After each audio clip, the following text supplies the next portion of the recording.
E vamos dar início às palestras do primeiro painel, Política Energética, Expansão da Geração na Era Pós-Hidrelétrica.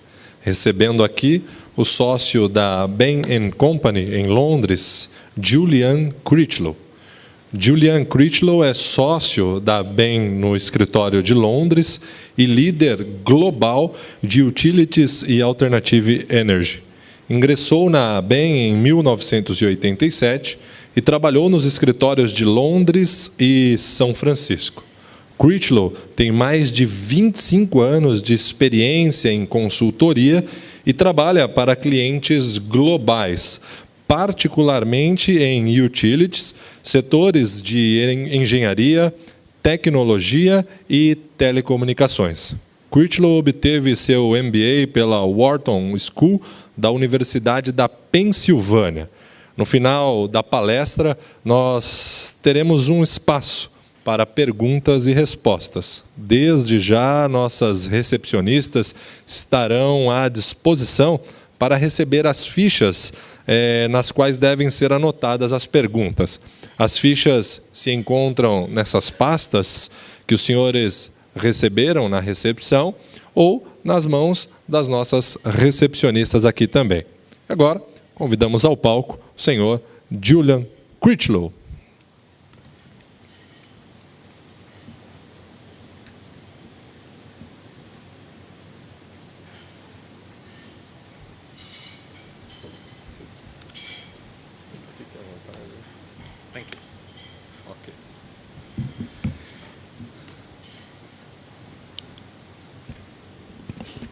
Good morning.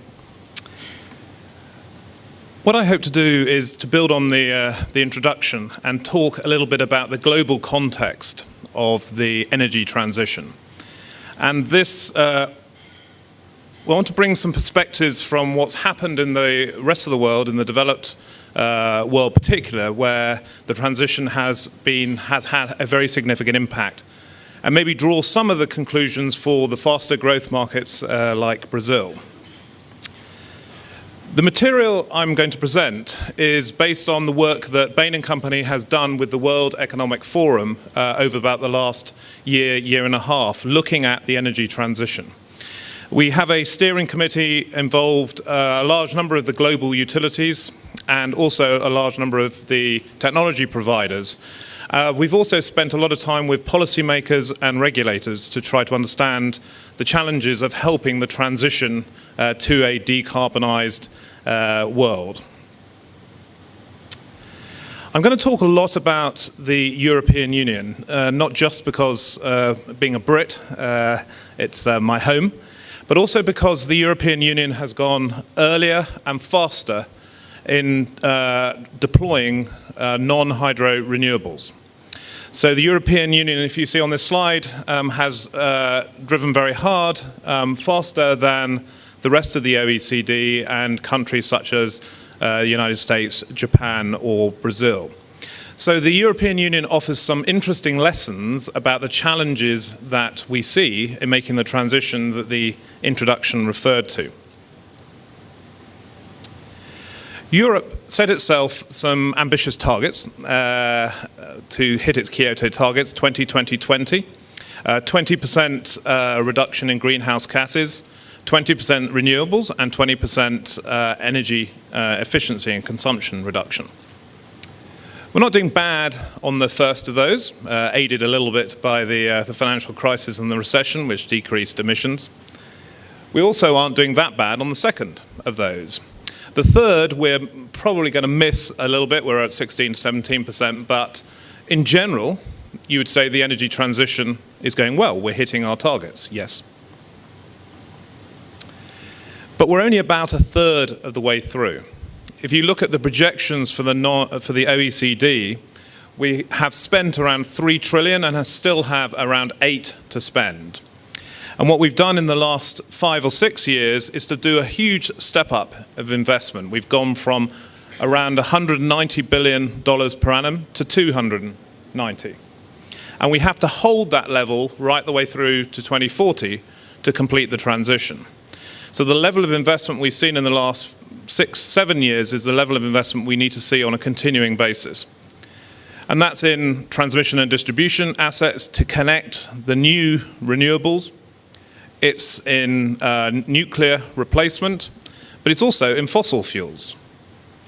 If you look at the area at the bottom, the fossil fuels, you can see that there is about 150 gigs of capacity that will be retired over the next 20-25 years.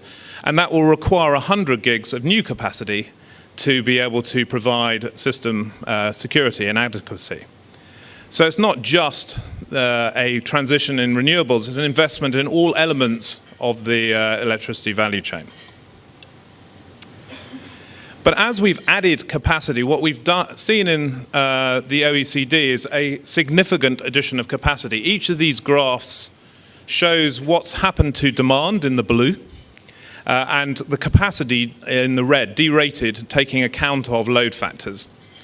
And what we've seen in the OECD is a huge addition of capacity, 20-30% over the last few years, in nearly every market, with the exception of perhaps the United States, which has had a slightly more balanced growth, and the UK, which if you extend this graph, there has been quite a lot of retirement since then, so the UK is slightly more in balance.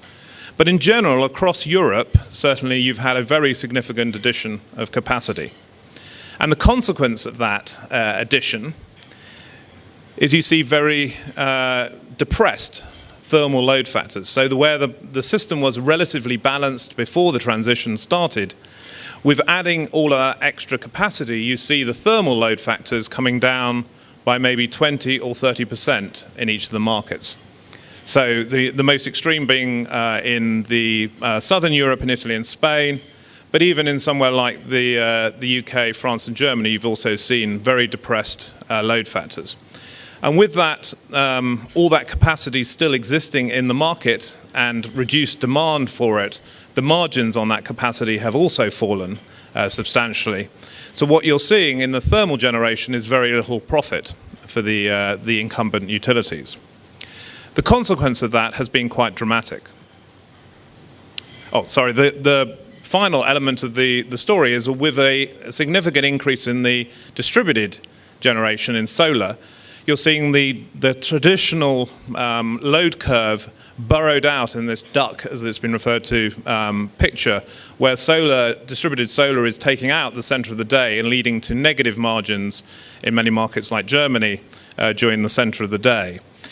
And this also creates challenges for the transmission and distribution grids, where you see this potential death spiral where you have a fixed cost transmission grid with a reduced number of units going through it, leading to the cost per unit rising, increasing the cost to people who are not using distributed generation, forcing them to look at distributed generation as well.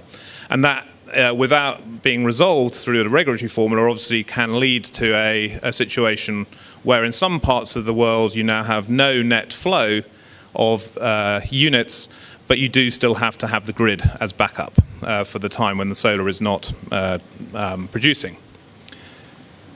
So the consequence of all this, why does this matter? When you look at the picture just a few years back in 2008, and you look at the top 10 companies in Europe, North America and rest of the world, you would have seen a number of things. Firstly, the European companies were 2 to 3 times the size of comparable companies in the rest of the world.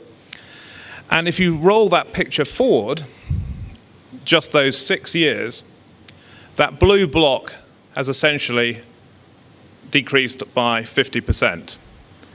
The rest of the world has stayed roughly the same. The Far East obviously was very much impacted by Fukushima, but certainly the US picture has actually increased in terms of the market capitalization. So in 6 to 7 years, just a brief period, you've seen a dramatic impact on the incumbent utilities within Europe due to the additional capacity that has been added. That isn't, though, consistent in every geography. It varies according to the geographies. Again, this graph shows the market capitalization across the different markets. And you can see that roughly, they were aligned or followed a similar profile up until the 2009 position on the 2020 targets. And as the transition has occurred, you can see big variations across different markets in the performance of the power sector.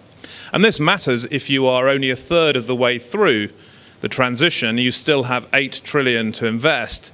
Clearly, the impact that that has had on investor sentiment has raised questions around whether the sector is still investable, whether you can still raise the extra 8 trillion that you need to continue the transition. And that's very much reflected in this graph when you look at returns in European utilities and North American utilities. You can see that the incumbent utility returns have come down dramatically over that period. But also, in the green, the renewable players. Those players have also been, the returns have been squeezed as subsidies have come under pressure. And that is in contrast to the US, where you've seen a slightly flatter profile over the time. So this picture in Europe is showing a significant canary in the mine, a warning about the risks of the transition. The final point is that despite the low returns that some of those utilities are now getting in Europe, the picture in terms of pricing is still against Europe. On the left is industrial prices, on the right consumer. If you look at the industrial prices within Europe, they tend to be 50 to 60% higher than, say, the United States. And the share of disposable income that is going to pay your energy bills as a consumer has doubled in Europe over the same period. So we see a picture of very low returns for the utilities and a picture of increasing prices for industry and for consumers. And as a result, when you begin to look forward and you look at Europe has had a very significant share of energy-intensive goods to the export market, and that represents around 24% of employment in Europe. When you project forward, you see that Europe will see significant decline, going from 36% down to 26% over the next 25 years due to the high cost of energy. You also see somewhere like Japan being equally impacted, but interestingly, United States will see growth, as will some of the other fast growth markets. So for Europe, this is a particularly difficult picture. This transition has created a perfect storm in the worst sense. So I want to talk about 3 choices that were faced within that transition and try to learn the lessons from those. On the first was to ask what are the policy lessons that came out of this transition. The second, what are the lessons for market design and regulators? And the third is what are the implications for investors and for businesses? Let me take each of those in turn and start with the policy implications.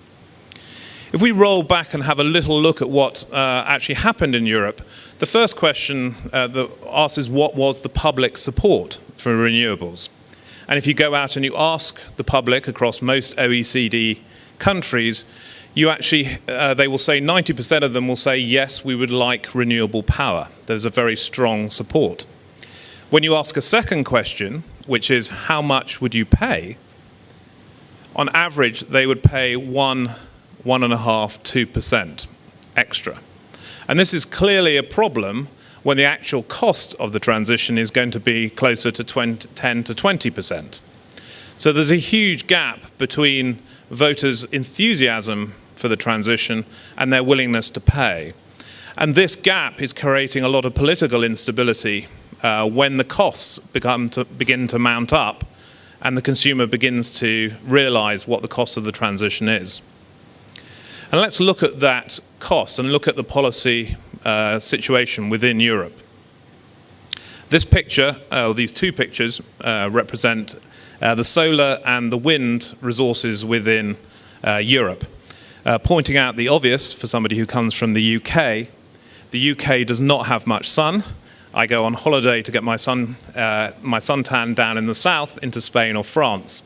However, if you wish to sail, then you do well to sail around the UK, where we have a lot of wind resources. This picture is known to most European citizens.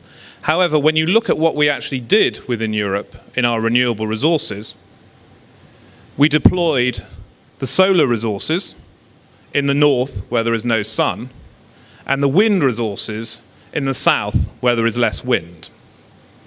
This is clearly not a good way to pursue your energy policy. That cost the European community a little less than $500 billion to do that. If we had done it the other way round and put the solar panels in the south and the wind resources in the north, we'd have saved about a quarter of that, $140 billion.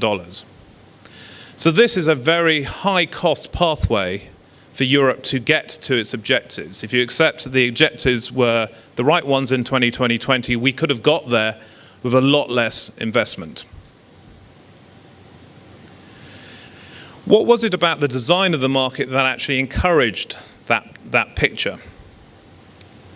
Well, Europe started out trying to send a signal to the market to put on the right renewables. Carbon pricing was designed to send a clear signal about what we wanted by way of renewables. The target was 20 plus euros. We achieved 5. And this was obviously a factor of allocations, political situation, the allocations, and the economy. But at 5 euros, European utilities have no incentive to build renewables. And in fact, they have an incentive to burn coal over gas because coal is less expensive. So at a time when we're pursuing the 2020 targets, we are actually burning more coal than we have ever done before. So if you're not going to achieve it through a clear market signal, the European nation states decided to intervene in their markets, each independently. On the left, a number of them try to keep the floor below the carbon price. So the UK, France and the Nordics try to keep a carbon tax or a price for carbon that would signal the right direction. Many more states went into the right and provided individual feed-in tariffs on particular renewables like solar or wind. This did achieve the right objectives, as in it achieved the rollout of those resources. But if you look at an example like Germany, the very high feed-in tariffs that they set for solar attracted a whole set of new investors. So instead of the utilities investing, the grey bit at the top of the bar, you saw individuals putting on solar panels on their roofs. You saw businesses, developers putting up parks. You saw investment funds, sovereign wealth funds coming in and investing in solar. And you saw farmers putting up barns so they could put up solar panels. And if you fly into Germany, you'll be able to see on the approach a lot of barns with a lot of solar panels on them. This was a very successful policy in attracting new investment into solar. So attractive that where we had targeted around 30 billion of spend, we ended up attracting 100 billion. And on the right, where Germany had predicted around 9 gigawatts of solar in their plan, they attracted, in this period, 30, and now a total of around 36 gigawatts of solar. So they overachieved their objectives by about 4 times. A huge amount of money coming into the system. The cost of that, though, to the European consumer is significant. The subsidy bill is now 50 billion plus per annum, of which 23 billion euros per annum is solar in Germany alone to support that deployment. When you compare that to the North American picture, it's substantially less, at less than 10 billion. So the European businesses and consumers are bearing the cost, a very significant cost, of the policies. The impact of all of that is if you have a political unwillingness to pay those costs and those high costs being put through to the consumer, is eventually the piper has to be paid. And within the financial crisis, you saw markets like Spain, Portugal, Greece going back on their commitments to renewables, actually cancelling their support in many cases or retrenching. But even places like the UK, normally a fairly stable investment environment, also closed off their solar scheme, impacting a lot of people who'd gone into solar as a business. So you can see that this political instability and the extra cost that we bore through the transition had a real impact in terms of the stability of investment. And this obviously again impacts the investors' enthusiasm for investing in the future. So coming to the last bubble, what have we seen in terms of the business and investor environment? Well, the traditional model that the utilities had deployed was a classic fossil fuel generation outside of Brazil, transmission, distribution, a billing system, and the customer sitting beyond the meter taking the electricity. That has obviously dramatically changed in the last 5-6 years. To start with, at the customer end, beyond the meter, you see a whole set of investments going in by the customer. 30 to 40% of the investment is going in at the customer's end, not at the utility's end. So you're seeing the distributed generation that I've talked about, the solar as an example. You're seeing energy efficiency moves in terms of lighting and replacement of systems. You're seeing control and flexibility over when people use their power. And you are indeed also seeing electrification of the heat and some vehicles. But a huge amount of investment is going in at the customer's end, way beyond the meter and the traditional utility model. The utilities are left to try and deal with that situation. So they're dealing with the two-way flow of power. They're having to deal with the feed-in tariffs and the flow back in and being able to stabilize the grid. And because of that death spiral that I referred to, they are receiving less and less money to do that. But they're having to reinforce the transmission and distribution grid to take account of both the centralized renewables and the decentralized renewables to be able to keep the grid stable. So there's extra investment, less income for those companies. And at the generation and fuels end, they're having to deal with an increasingly interventionist market and predict what types of generation assets each government wishes to support and deal with those fluctuating subsidies. So the risk has gone up, the income has gone down, their traditional thermal generation is under pressure. It's a much harder environment for the utility sector during the transition. Let me just give you 3 examples of the beyond the meter type implications. The first is a company in the States, Solar City, that has pioneered a business model which is end-to-end, going to the consumer, offering solar, distributed solar on your roof. You give me the roof, I give you cheap electricity. And I will do that by financing the equipment, but purchasing at very low cost and scale. I will consult with you and design your system. I will install it, I will monitor it, and I will manage it. All you do is give me the roof. And this has become a very compelling proposition in a time of rising prices and declining solar costs, such that the US solar industry has grown exponentially. It's growing at about 50% per annum.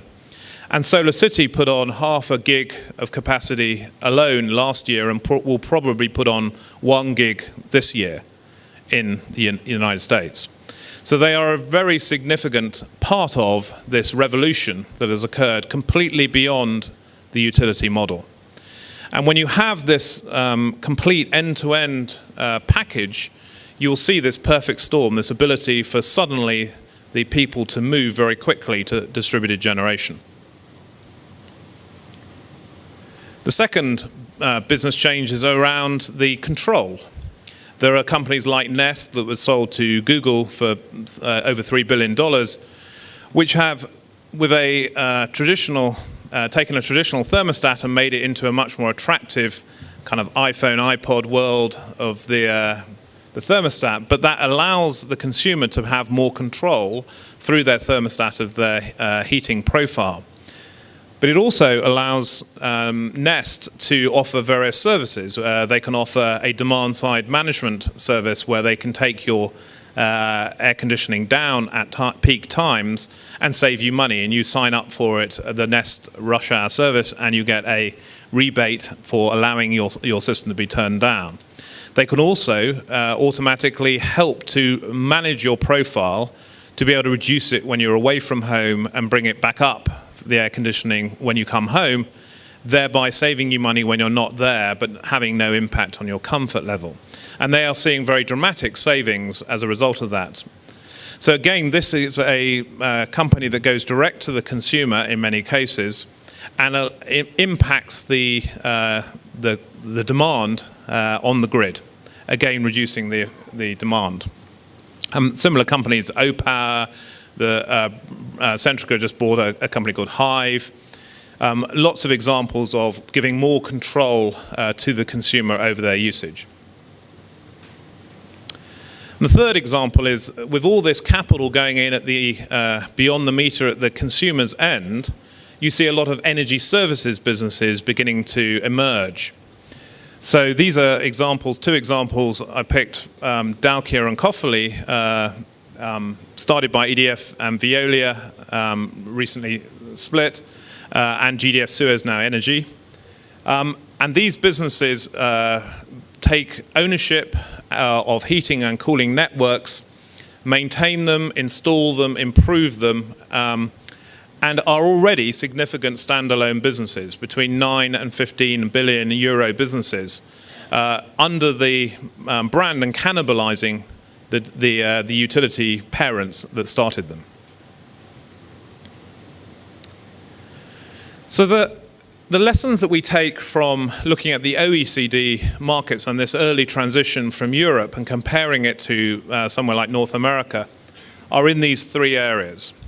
On the policy side, there's a need to have stable policy by building the societal support for the investments that you're making. And one way of building that support is to actually have a low-cost pathway, to find the low-cost ways of achieving your objectives. And Europe is an unfortunate example of not having achieved that low-cost route. And that creates instability in the policy. So on the market design side, again, clear signaling to the market on something like carbon helps the market to help itself. If you don't do that, then you have to be very careful about your interventions to create a level playing field for different technologies. If you intervene too much, or as I like to say, one intervention tends to lead to another intervention, you tend to end up with a lot of unexpected consequences, as we saw in Europe. And on the business and investor side, there was a general feeling across the European utilities that the speed of the transition was much faster than originally anticipated. There was quite a lot of new plant built during this transition in the gas, which never opened, because the transition in terms of the renewables caught everybody by surprise. And the fact is that the industry had a lot of contribution to make to the policy debate and the market design debate. And so the conclusions were, for the industry needed to engage more heavily with the policymakers and the regulators to ensure that the transition was done in the correct way. But more urgently, they obviously need to adapt the business models for this new environment where a lot of the capital is going in beyond the meter in the new world. So just to quickly touch on some of the implications, I think many of those implications would still be relevant for Brazil.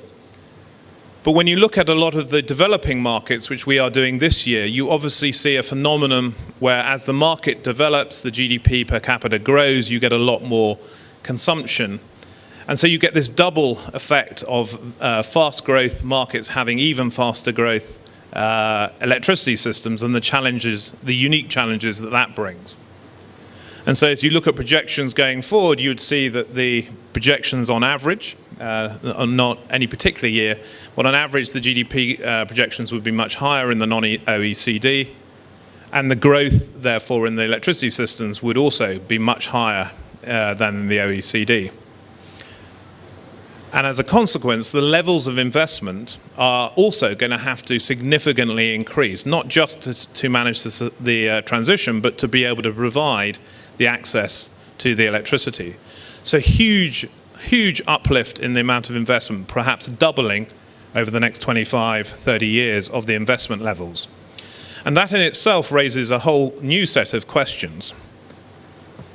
If you look at the OECD in the blue and a couple of examples, India and China, for the non-OECD, historically the OECD has financed it through private markets, through debt markets, through equity markets, as well as through state sources. But the non-OECD has traditionally been much more through state and government funding. And that funding in debt and retained earnings is going to be challenged to be able to achieve the doubling of the investment. So this implies a much higher level of private sector investment, both within national boundaries and globally, to support the investment, the T&D and the retail businesses, to be able to, at all of those elements, have to be built out at the same time. And clearly there's lots of examples where, for instance, in Brazil, you will need to, for your thermal generation, you will obviously need to develop the source of gas and the supply of gas for those thermal generation to be achievable. In terms of the market structure, again, similar lessons for the developing markets, that you need to have a level playing field as much as possible for technologies. The more you skew it towards a particular technology and intervene on a particular technology, the more unintended consequences you have. And very importantly, the flow of funds through the value chain has to be achieved. And I know Brazil, in the last few months, has had to deal with this issue, but it's an issue that you see in a lot of markets. I mean, India, the distribution companies and the bankruptcy there makes it very hard for you to justify generation investments when your 30 to 40% of it is lost in losses, meaning that your distribution companies are financially challenged. Finally, and probably the most important element on the business and investing dimension, there is a huge need to attract the private investment as well as the public investment. And so the right nature of the public-private partnerships need to be achieved in each of these markets. And it needs to be a level playing field in which the private investors do not feel like there's the bait and switch in terms of the investments. That they must be attracted through having the right investment environment to attract that level of investment from both the national and global investor community. And finally, there are particular challenges in a lot of markets around the skill gap, in particular technologies and the full value chain. So if you are going heavily into solar, for instance, within Brazil, obviously there is a need for a local value chain as well to support that. So these challenges are consistent with what we saw in the OECD, but perhaps with a larger twist around the level of investment that you're seeing in the developing markets. So just to pose some questions for you as you think about the debates in these three boxes. The policy stability gap in Brazil, you would say that the policy has been relatively less stable over the last few years because of a lot of changes, and that is fully to be expected given what you see in many different markets. The question is, how can you achieve the most stable policy and the most stable investment environment?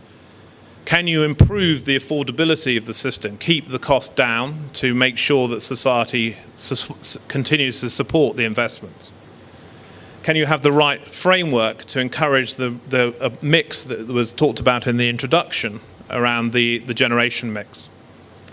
And can you find ways of creating institutional stability? There are a lot of governance issues to make sure that as much as possible policy stays stable and stays certain over time. In terms of the market design, there's a real question of what is the right balance between market mechanisms and interventions to create the right market for going forward. How do you remunerate flexible capacity in a world where you have increasing intermittent sources? And how can you continue to integrate a kind of free market mechanisms into encouraging the generation build-out? Finally, on the investor side, there's this real issue of how to make the environment attractive to private and public sector investors, the right equity and debt market profiles. You have to be clear on what roles you want the different investors to play along the value chain. And you need to be clear on what choices you're making to make this a robust and certain investment environment for investors going forward. Thank you.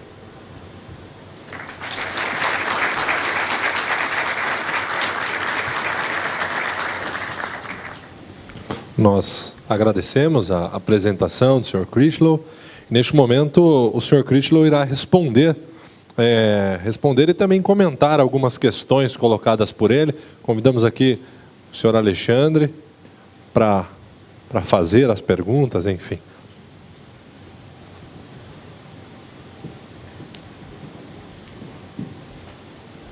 Bom, eu recebi 2 perguntas, então se alguém tiver mais alguma pergunta, por favor, pode entregar para as recepcionistas que estão no fundo. Acho mais fácil fazer a pergunta em português. Ok? I'll try.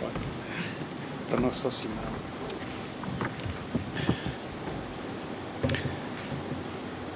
Ok.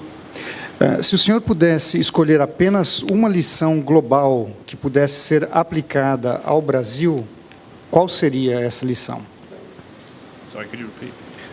Se o senhor pudesse escolher apenas uma lição global que pudesse ser aplicada ao Brasil, qual seria?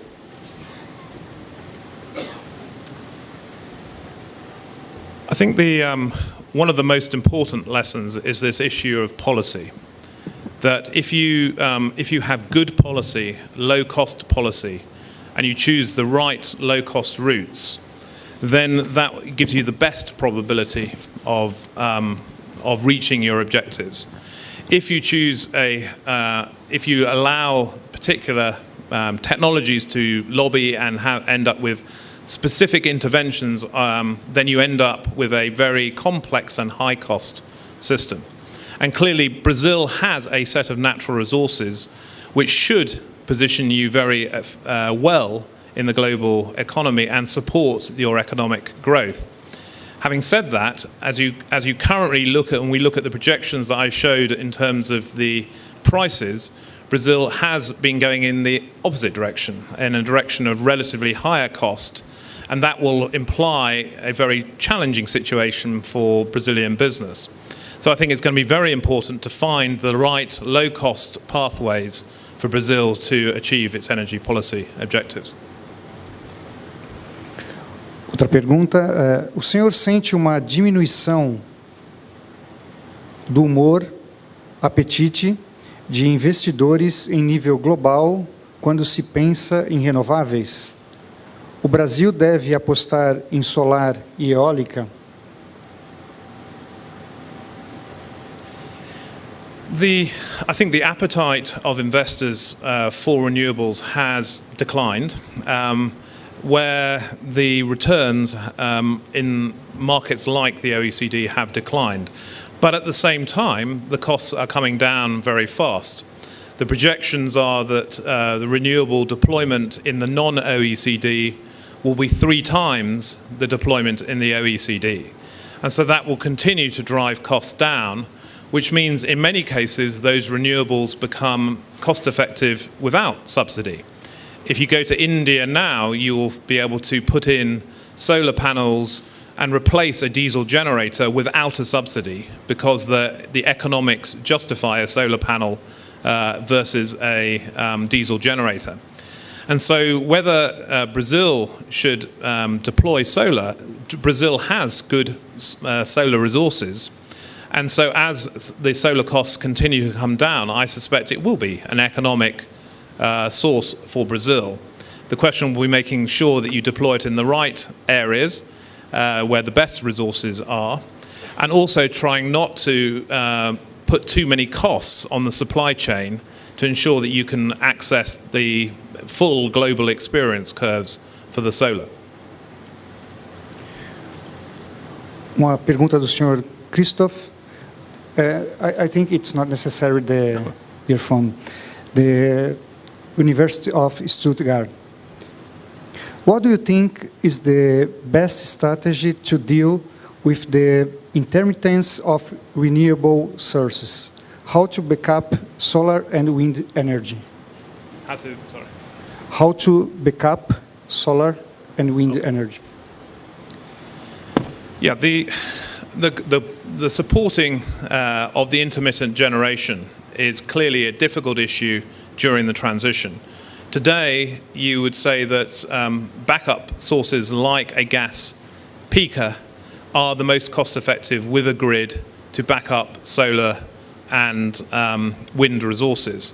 Obviously, over time, energy storage is becoming increasingly competitive, and you would expect that to cause a second transition when it becomes cost-effective with a peaker. So it depends on the time frame that you're asking about. In the short term, it is likely to be the grid and thermal generation that backs up in many locations, but over time it will likely be storage that will come to be a increasing part of the mix. And clearly where there is no grid, you may find that storage becomes more competitive sooner. One more question in English. Overcapacity is an intrinsic issue related to renewable energy. Do you have any suggestion on how to minimize this issue? Pergunta do professor José Moreira. The overcapacity is largely driven by the speed at which we've added in the OECD the renewables to the existing systems, which largely were balanced before we started. So if you add a very large amount of capacity, by definition, unless you remove some old capacity, you are going to have overcapacity. The removal of old capacity has been made more complex by the lack of clarity of whether coal or gas is the most economic source. And so clearly there's, over time, you're seeing the older capacity being withdrawn, and in a market, for instance, like the UK, you see a more balanced system than you see in some of the other markets. But it's going to be a phenomenon when you put on renewables very fast, it goes on faster than you can take off capacity in a flat market like an OECD. In a developing market, it's clearly a different picture. In many cases, you need extra capacity, and that extra capacity can come from the renewables as much as the fossil plant. And that means your system can stay more balanced and the transition can be more managed. Em português, não. Pergunta do Bruno da EDP. Como a União Europeia resolveu o problema da queda de receita das distribuidoras com a geração distribuída?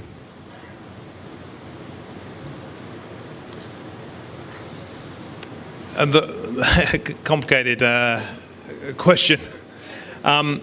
Distributed generation obviously raises lots of challenges for the grid system.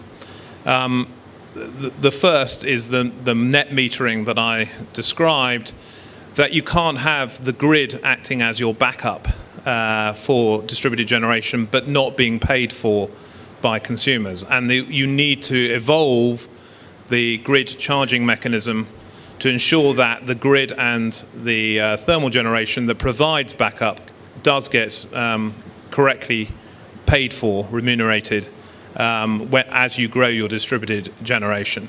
That doesn't mean that you shouldn't, distributed generation can contribute to that. It just needs to pay a fair price for the backup capacity. And so there's going to need to be, in all of the geographies, there's a strong debate, especially in North America, in some places like Australia, around what will be the right pricing mechanism for distributed generation and for the, on the other hand, the grid that supports that distributed generation. Okay. Now, there is a person surprised, not a single word about climate change. Could you comment? Yeah, the work we were doing with the World Economic Forum was not to question the issue of climate change or to raise, but more to raise the question as assuming you have a set of objectives from your energy policy around climate change, a balance of affordability, sustainability, and security of supply, those three elements will always be part of the energy policy. It is for the scientists and politicians to debate the right mix of those, but if you have picked a mix, then these lessons are lessons about how to achieve that policy objectives in the best way. So you can achieve any decarbonisation objective in a low-cost way or a high-cost way. And we would obviously strongly recommend that the policymakers look for the lowest cost pathway to the objectives. Now, it was not part of our remit to look at the climate change mix or what mix. As we're looking at the developing markets, we note that there are clearly people who are pursuing only security of supply and affordability, and others who are taking a more balanced profile of sustainability. And clearly that's going to have to be debated in Paris and will have to continue to be debated. But whatever your objectives are, there are good ways of doing it and bad ways of doing it. Mais alguma questão, Eduardo? Pode deixar, Alexandre. Estou levando lá. Hello, Julian. Thank you for your presentation. We've seen a lot of comments on distributed generation as a source of intermittence. Are there any studies in Europe or in any other country you've worked on about electric vehicles as a source of intermittence, because they will create another challenge both for the planning and for the operations of the grid? Have you seen any studies or reflections on that? Yes, clearly the emergence of electric vehicles offers lots of new challenges. Largely, the projections tend to be towards the back end of most periods because of the relatively slow growth. As an electric vehicle driver, I'm a big enthusiast for the technology. But it will offer two challenges for the grid. One is demand. Clearly, large-scale deployment will impact significantly the demand. If you take a couple of cars in an average household, you could easily end up doubling the demand from that household. So from a demand side, it will have very significant implications when rolled out more broadly. Obviously, the storage impact also has a potential impact where it can absorb or flatten the curves over many markets. And the final element on that is that the large-scale deployment, and Tesla is obviously a very well-known example, but that is having a significant impact on the rate of deployment of batteries, which is impacting the battery curves. And therefore, as those scale up, it could bring forward the time when storage becomes increasingly part of the grid. Mais alguma questão? Acho que tem alguma. Só um minuto. Só para controle do tempo, quanto tempo nós temos ainda? 2 minutos? 2 minutos. Mais uma última pergunta, então. Professor Bajai.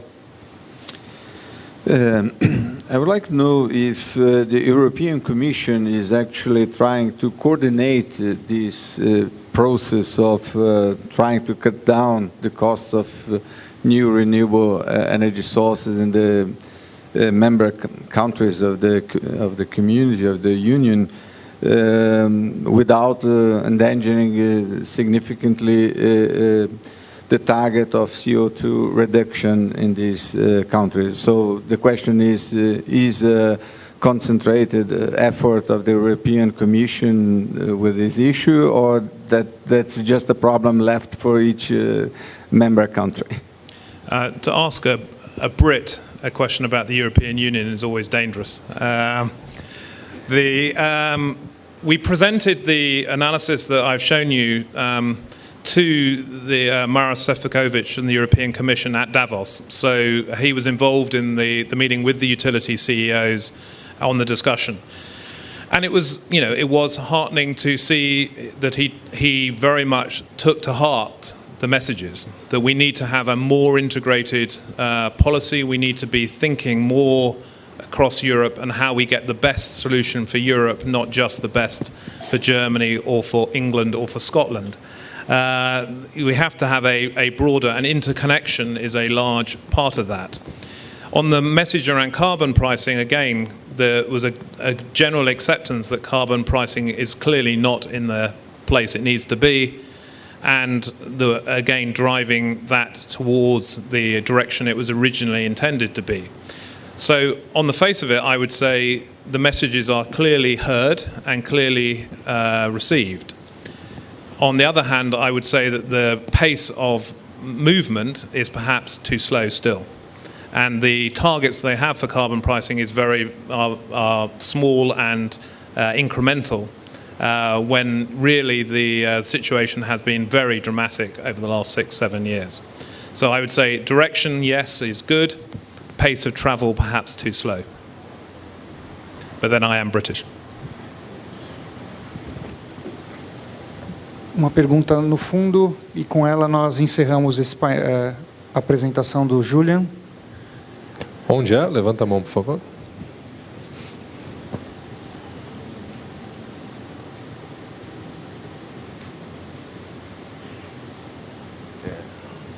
É uma pergunta bem breve.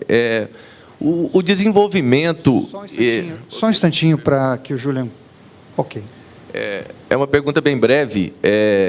Toda análise é feita em relação à geração distribuída, ela sendo uma geração complementar à geração que já existe hoje.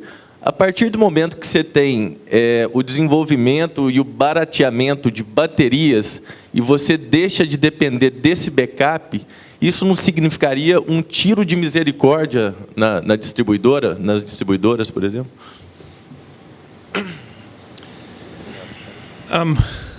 It's a good question. The storage will have a big impact when it passes through the economics of the centralized grid. Having said that, it's a question of timing, and that timing is a matter of debate. Our view would be in the 2020s, you will see a significant battery impact of batteries. But for the foreseeable future, being probably the next 10 years, you're going to see that the centralized grid still has the core role to play. When you go into the 2030s, then you will have a different, as I said, a different debate around distributed generation and local storage. The grid, though, will still represent, where it exists, an economic way of sharing that storage or sharing those distributed generation assets. So microgrids rather than macro grids may well have a larger role to play. So I think I wouldn't yet say the grid is dead. I would think it's a long way off that. And certainly for the next 10, 15 years, we are still going to need to have a balanced portfolio. Okay. Julian, congratulations. Thank you very much for your presentation. Nós agradecemos ao Julian, agradecemos ao Alexandre. Informamos que teremos um breve intervalo agora, um coffee break, de 20 minutos. Então nós retornaremos pontualmente às 10 horas e 40 minutos. 10 horas e 40 minutos pontualmente. Obrigado a todos.